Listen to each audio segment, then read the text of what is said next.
वेळेचा असा एका खेडेगावात एक मुलगी होती.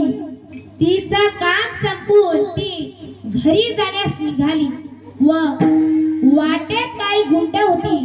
ते गुंड तिच्या पाठीमागे लागली. मग ती तिचा जीव वाचवण्याकरिता एकेका घराचा दरवाजा ठोकत होती, एकेका गल्लीतून धावत होती, पण तिची मदत करायला कोणीही तयार नव्हतं.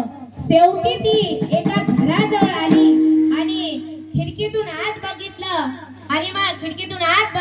आणि एका मराठी मुलाने तो दरवाजा उघडला आणि ती मुलगी आतमध्ये गेली. मग ती गुंड तिथून निघून गेली.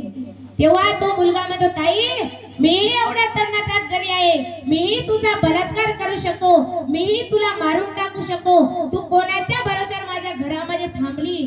तेव्हा ती मुलगी सकाळी उठते आणि घरी जाण्यास निघते. तेव्हा तो मुलगा म्हणाला, ताई, तू रात्रभर माझ्या घरामध्ये थांबली, पण कोणाच्या भरोश्यावर थांबली होती ग?